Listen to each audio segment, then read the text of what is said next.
Welcome to the Penny Magic Podcast Volume 1, Fairy Tales for Grown-Ups. This fall, we're bringing you 10 short stories over 10 weeks so that you can take a break from your everyday life and step into fictional worlds you've never visited before. Now, for this week's story. Rainbows. It was one of the dry years, the kind of year where the sun sucks even the dew out of the earth through a straw. The brush became brown and withered, and snakes hid themselves under rocks.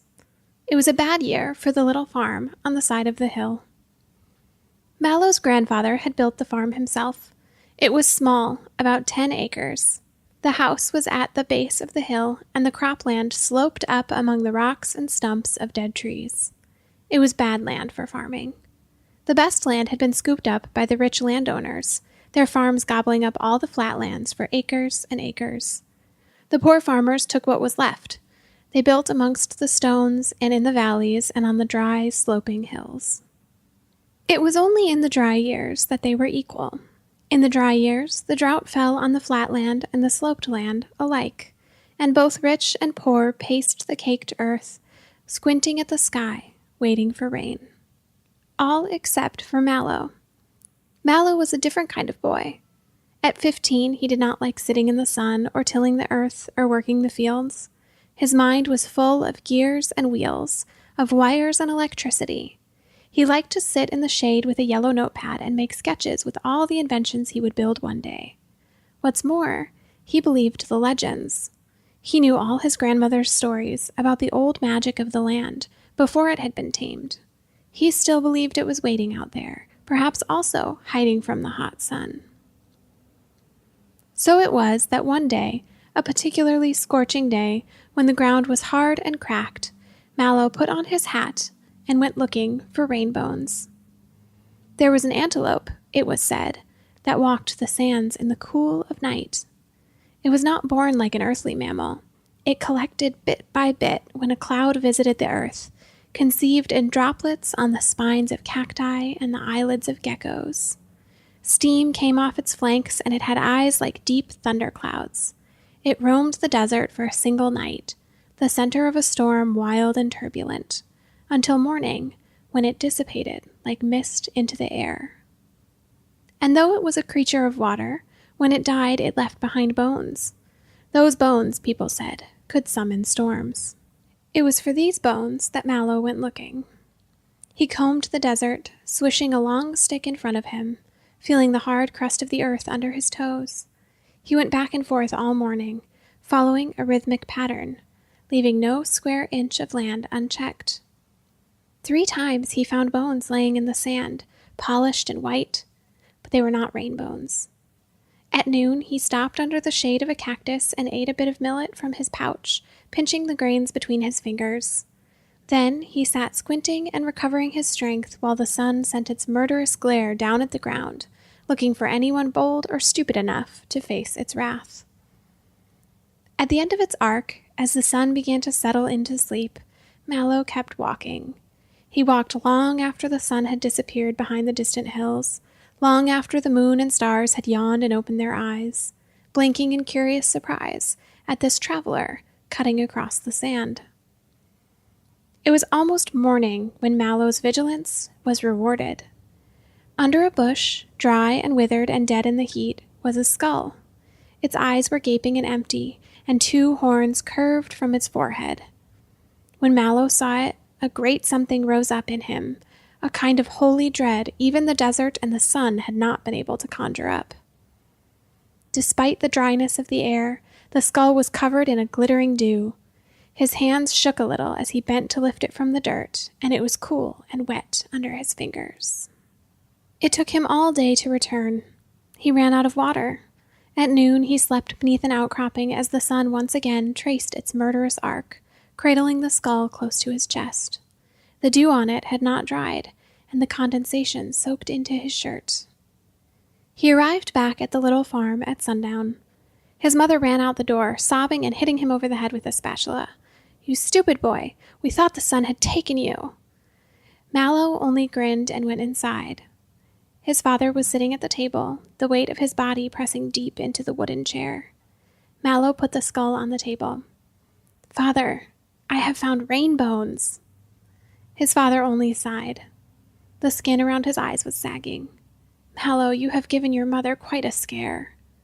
Father, look, said Mallow again. I have found rainbows. You are being foolish. Your grandmother meant those stories for children.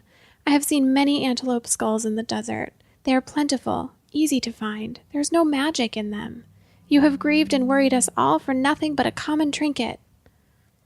Mallow's jaw clenched. He looked at the skull and at his father, quivering a little with exultation that had been rebuffed, triumph that, like electricity, had no place to go, no conduit along which to travel. Then he picked up the skull, which still glistened with dew, and went outside. His grandfather was hitching up the cart to his old buffalo. Mallow went over to him.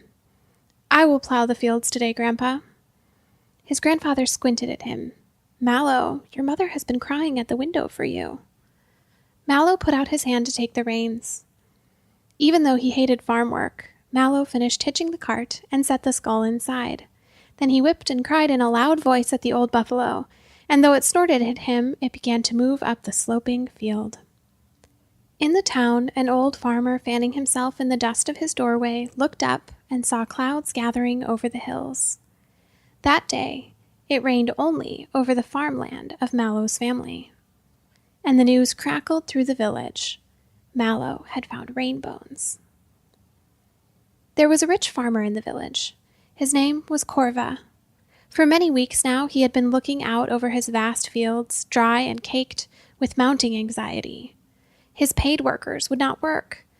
His wife, who had become accustomed to fine food and wine, was complaining. His 2 sons, soft and spoiled, complained all the louder. But the money was running out. It was then that Corva heard the cry going up from all over town. Mallow had found rainbows. Corva went into his house and opened his closet, and even though it was far too hot, he took out one of his finest suits. He put leather shoes on his feet and a gold ring on his finger. Then he went to see the town magistrate, who happened to be his neighbor, Geese. Have you heard, neighbor? There's good fortune in the town. Geese was sitting in the shade of his porch, his hat tipped low over his eyes. I have heard. It seems to me, said Corva, that matters of rain and drought are not individual only, but concern us all. When the season is good and there is a great harvest, don't rich and poor rejoice together? And yet when the sky has no clouds and the earth is barren, don't we, having much land, suffer double what those farmers in the foothills suffer? For while their land feeds only a few, ours is depended upon by many. This is true. Would you agree, then, that the lot of the whole town is much affected by the drought, and that such good fortune, one that can end the hardship of many families and fill hungry mouths of many children, ought to be shared? Yes, I agree. Geese tipped his hat back and looked at Corva with some interest. What do you propose? That very evening, Mallow's family was celebrating.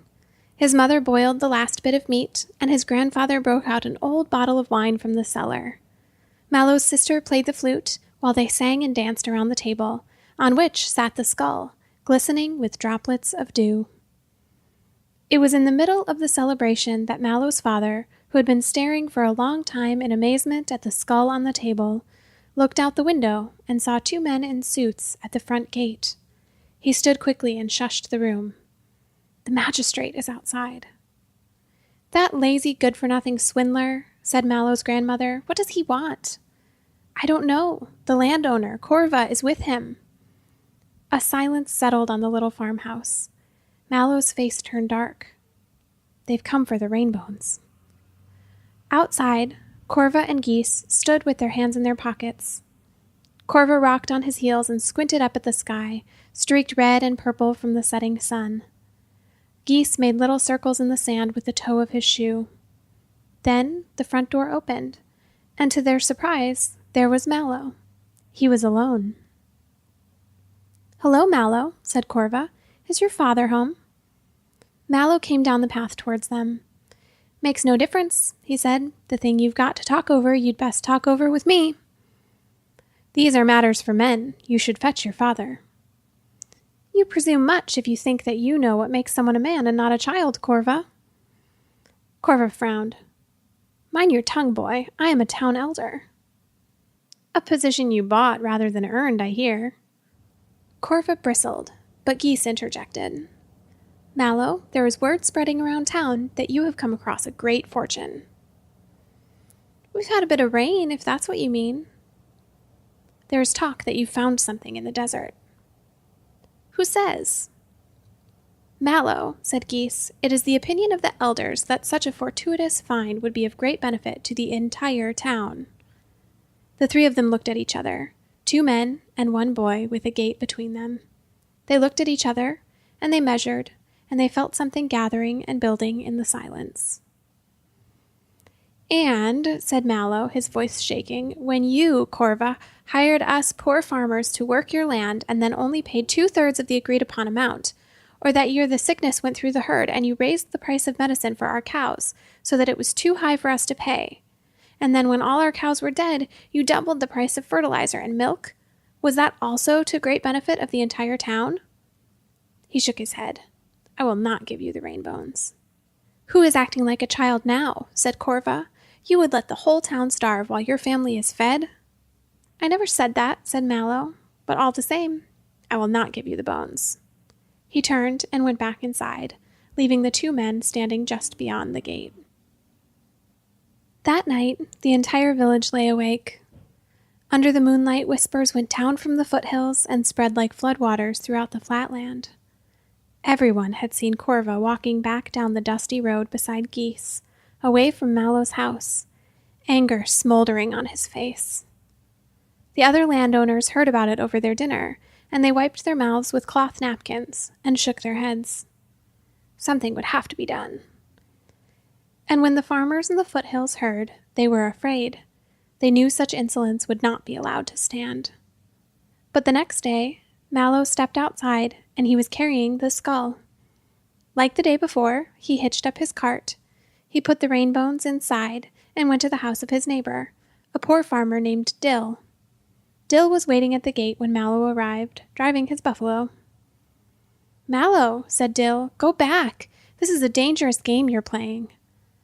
Mallow only looked out at the barren land with its brambles and rocks.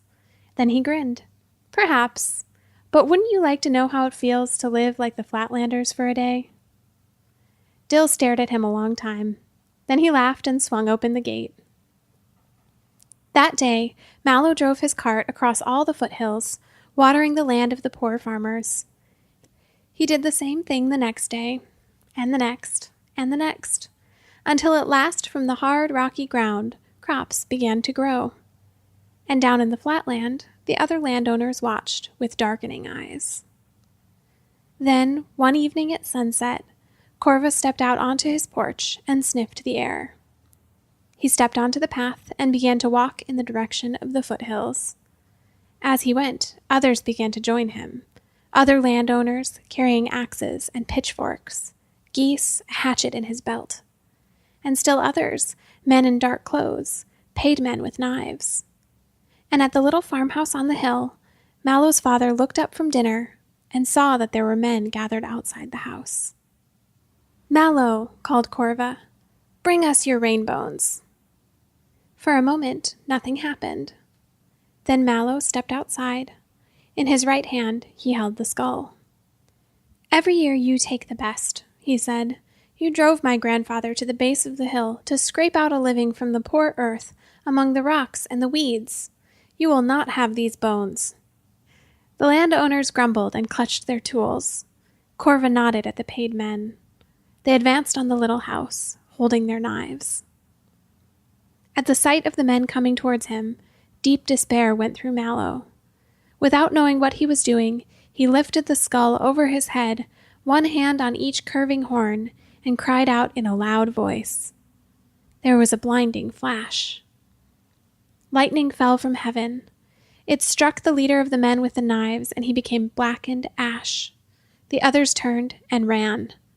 Corva, startled though he was, shouted obscenities at them, demanding that they turn back.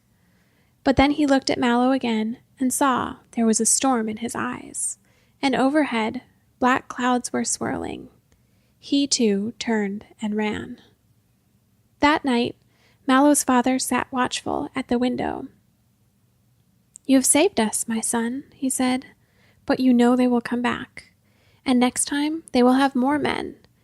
And that time, if you send them running once more, they will return again and again until there is an army at our front door. You will not be able to stop them forever." But Mallow lifted the skull. "Let them try, father. I am Mallow. This is my land, and these are my bones. Let them try." After that, Mallow never let go of the skull, even when he slept. Each morning he awoke with his hands and his chest damp from the dew that covered its surface and never dissipated. As long as he carried the bones, no one dared to touch him. But one day, when he was out watering the fields in the foothills, his neighbor Dill came running. "Mallow, there are men in your house. They are bad men. They have your family."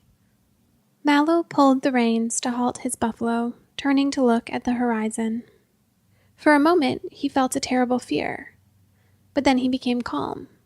He knew what he must do. He pat his buffalo on the head, climbed down from the cart, and handed the reins to Dill.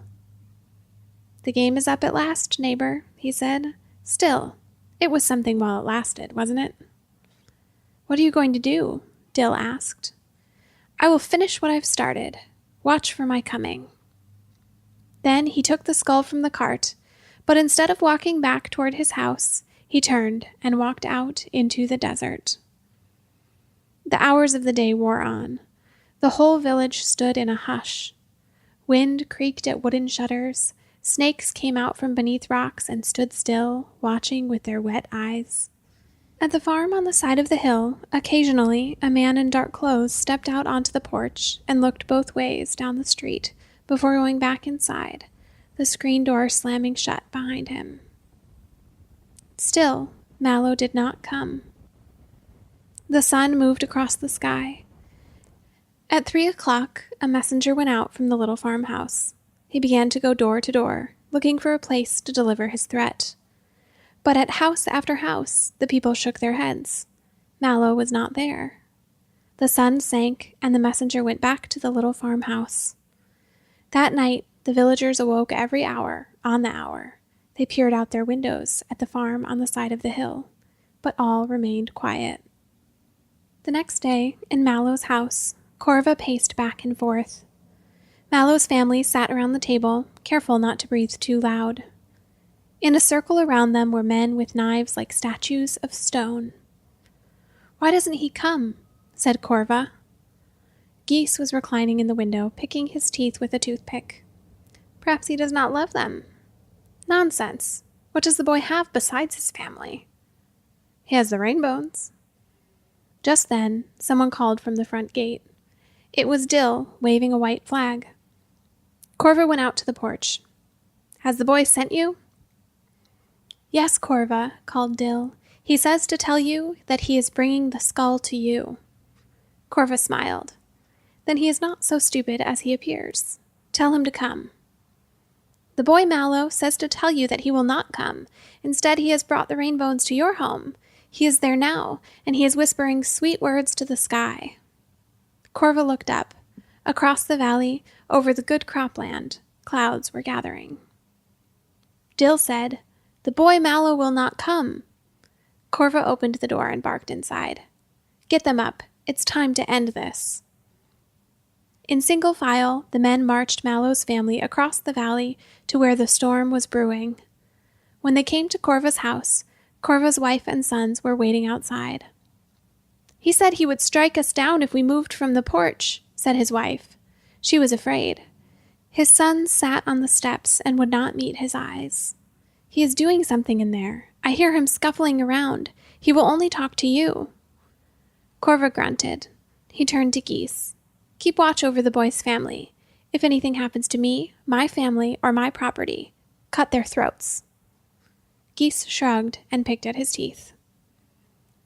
Corva did not look at his wife or his sons as he walked through the door. Inside, it was cool. The air smelled wet. There was a hush, and on everything, the grandfather clock, the bookshelf, the ceramic vases, dew had been collecting. It came outward, spreading from the storm's eye, and Corva followed it into the kitchen. Mallow was sitting at the table, holding the skull. Trickles of water ran down like tears from the walls. The boy smiled. "Let's come to an agreement, you and I." Corva regarded him. Then he put his knife away. "Tell me your terms. I will give you the rainbones, you will let my family go, and you will give us your land." The boy was serious. Corva chuckled. "Do you suppose that I am that desperate? This dry ground would gladly drink the blood of your family before I agree to such nonsense."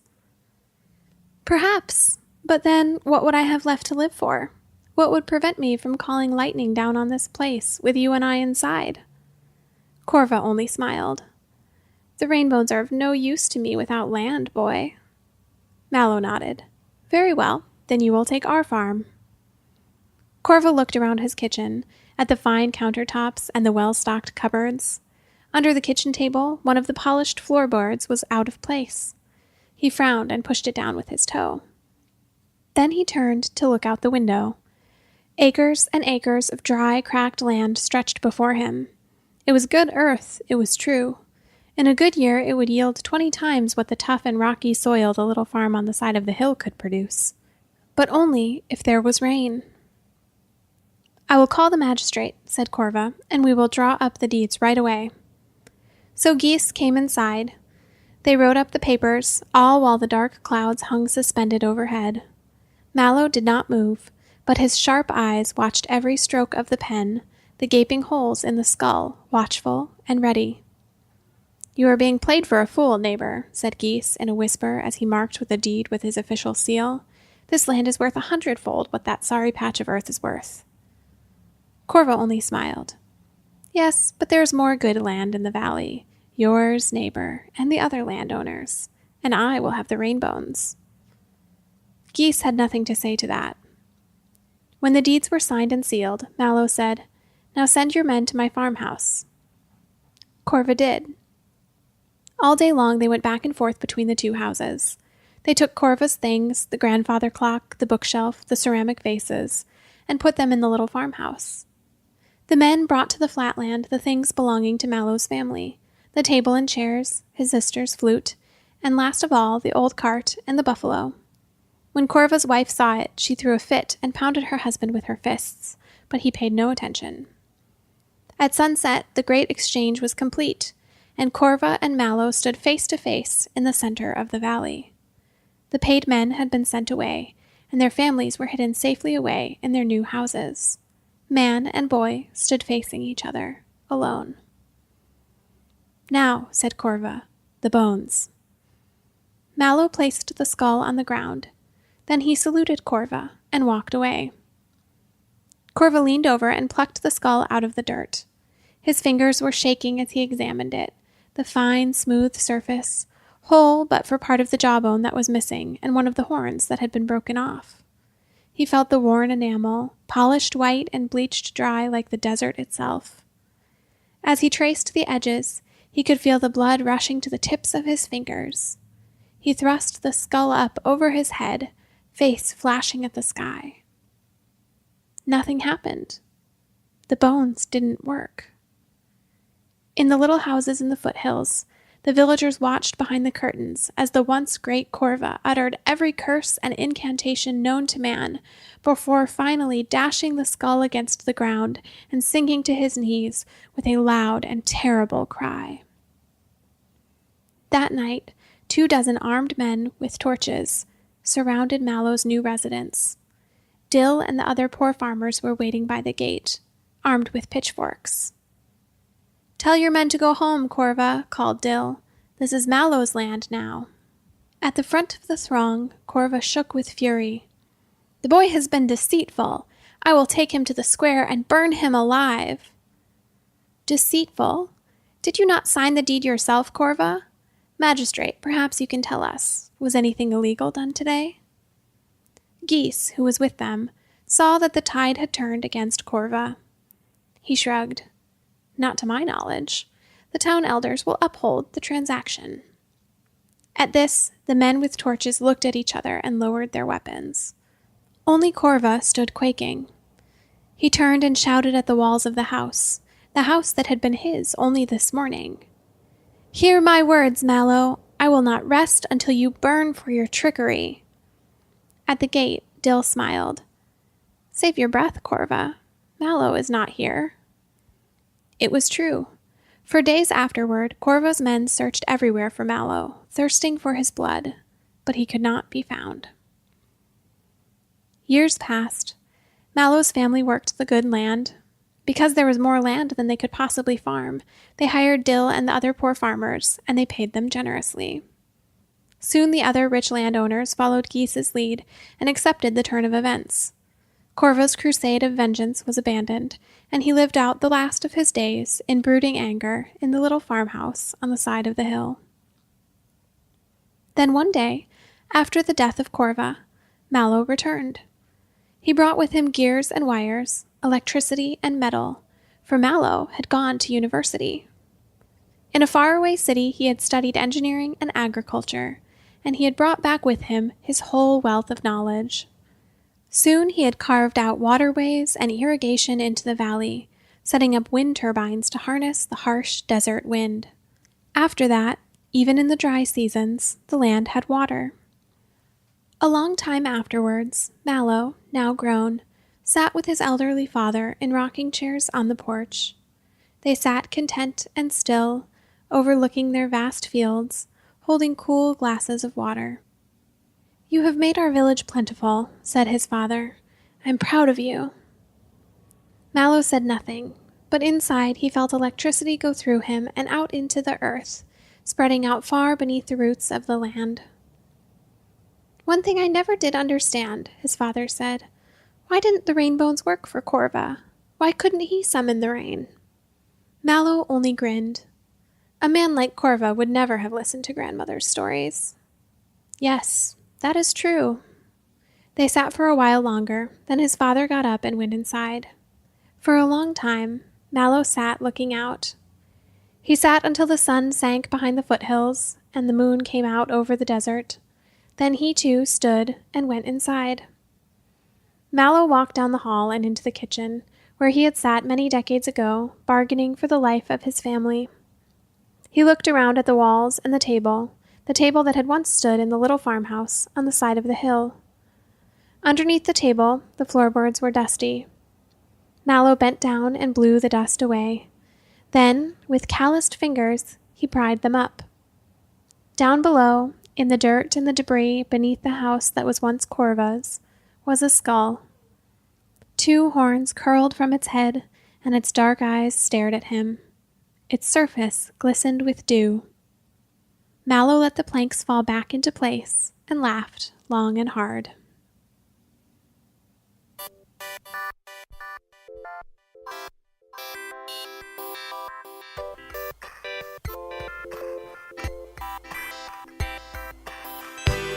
This has been a Penny Magic story.